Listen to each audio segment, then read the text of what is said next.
नमस्कार दोस्तों, मैं हूं सुनीता श्रीवास्तव और आप सुन रहे हैं आपके अपने चैनल सुनील श्रीवास्तव डरावनी हिंदी स्टोरी।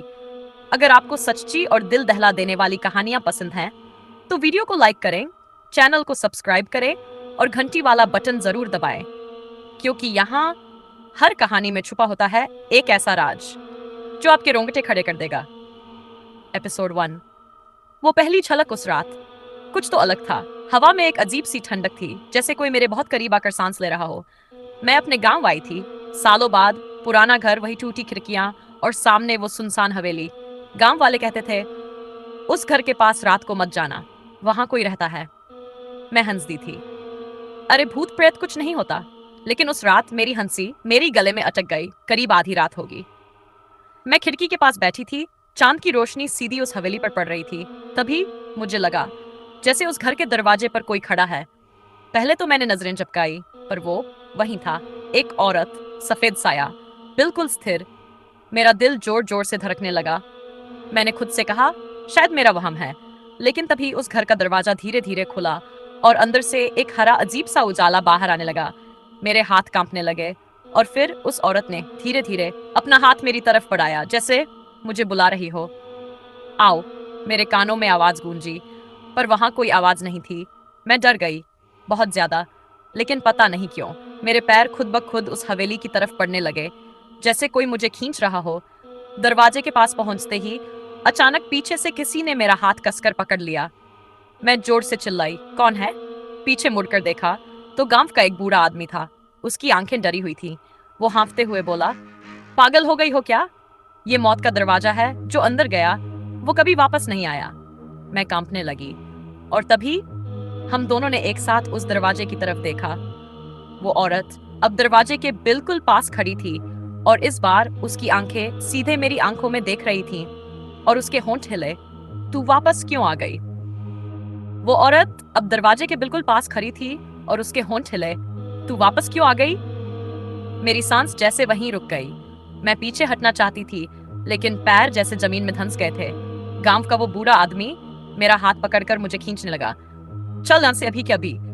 लेकिन तभी उस हवेली के अंदर से एक जोर की चीख गूंजी, इतनी डरावनी कि मेरी रूह तक कांप गई। मैंने घबराकर उस बूढ़े से पूछा, ये आवाज कैसी थी? वो कुछ पल चुप रहा, फिर धीरे से बोला, ये उसी की आवाज है जो इस घर में मर गई थी। मैंने डरते हुए पूछा, कौन? वो मेरी आंखों में देखने लगा। एक औरत जो सालों पहले इसी गांव में रहती थी। हवा अचानक और ठंडी हो गई। लोग कहते हैं उसका पति डॉक्टर था और वो उस औरत पर अजीब अजीब प्रयोग करता था। मेरे दिमाग में अचानक उस इमेज का वो आदमी आ गया, हाथ में लालटेन, डरा हुआ चेहरा। बूढ़ा आगे बोला, एक रात वो औरत अचानक गायब हो गई और उसके बाद से यह हवेली कभी शांत नहीं रही। मैंने घबराकर उस दरवाजे की तरफ देखा। वो औरत अब धीरे धीरे हमारे करीब आ रही थी। उसके कदमों की आवाज नहीं थी, बस उसका साया जमीन पर खिसक रहा था। मेरे दिल की धड़कन इतनी तेज हो गई जैसे अभी बाहर निकल आएगी। भागो! बूढ़ा जोर से चिल्लाया। हम दोनों भागने लगे, लेकिन तभी मेरे कानों में फिर वही आवाज गूंजी, तू मुझे छोड़कर क्यों चली गई? मैं रुक गई। ये आवाज सीधे मेरे दिल में उतर रही थी, जैसे वो मुझे जानती हो।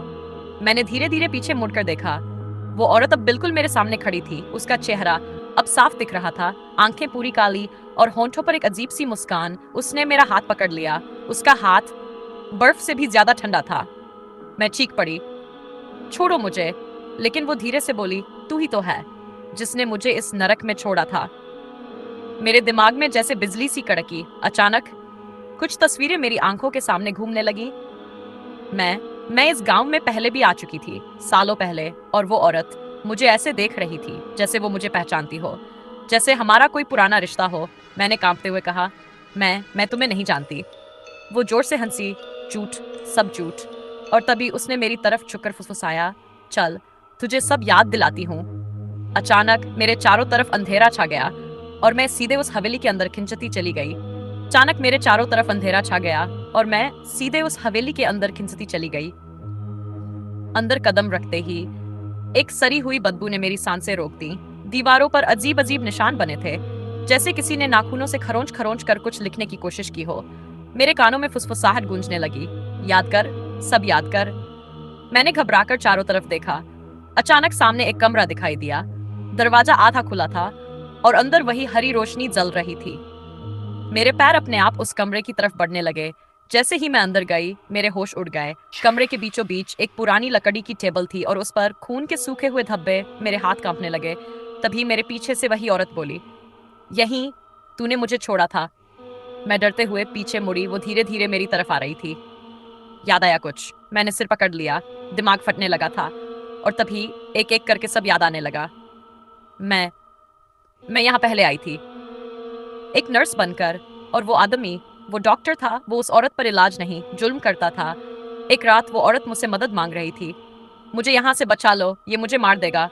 उसकी आंखों में आंसू थे, लेकिन मैं डर गई थी। मैंने उसकी मदद नहीं की। मैं उसे उसी हालत में छोड़कर भाग गई और उसी रात उस डॉक्टर ने उसे मार डाला। नहीं नहीं, मैं जोर से चीखी। आंसू मेरे चेहरे पर बहने लगे। मुझसे गलती हो गई। मैं डर गई थी। वो औरत अब मेरे बिल्कुल सामने थी। उसकी आंखों से खून के आंसू बह रहे थे। गलती? उसकी आवाज डरावनी हो गई। तेरी एक गलती ने मुझे इस नरक में फंसा दिया। अचानक कमरे की सारी चीजें हिलने लगी।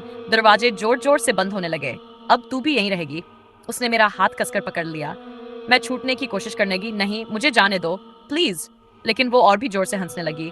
अब बहुत देर हो चुकी है। तभी अचानक बाहर से बूढ़े आदमी की आवाज आई, भागो, अभी भी वक्त है। जैसे ही उसका ध्यान भटका, मैंने पूरी ताकत से खुद को छुड़ाया और दरवाजे की तरफ भागी। पीछे से उसकी चीख गूंजी, तू बच नहीं पाएगी, मैं तुझे ढूंढ लूंगी। मैं भागती रही जब तक कि हवेली से बाहर नहीं निकल गई। बाहर आते ही सब कुछ अचानक शांत हो गया। मैं जमीन पर गिर गई। सांसें तेज चल रही थी। सुबह हो चुकी थी। मैंने उस हवेली की तरफ देखा देखा दरवाजा बंद था, जैसे वहां कभी कुछ हुआ ही न हो। लेकिन आज भी जब मैं आईने में खुद को देखती हूँ, तो कभी कभी मेरे पीछे वही औरत खड़ी दिखाई देती है, मुस्कुराती हुई, जैसे वो अब भी मेरा इंतजार कर रही हो। दोस्तों, अगर आपको ये कहानी सच में डरावनी लगी तो लाइक जरूर करें और चैनल सुनील श्रीवास्तव डरावनी हिंदी स्टोरी को सब्सक्राइब करना मत भूलिए, क्योंकि ऐसी ही और भी सच्ची और खौफनाक कहानियां मैं आपके लिए लाती रहूंगी। तो मिलते हैं अगली डरावनी कहानी में। तब तक रात को अकेले कहीं मत जाना। समाप्त।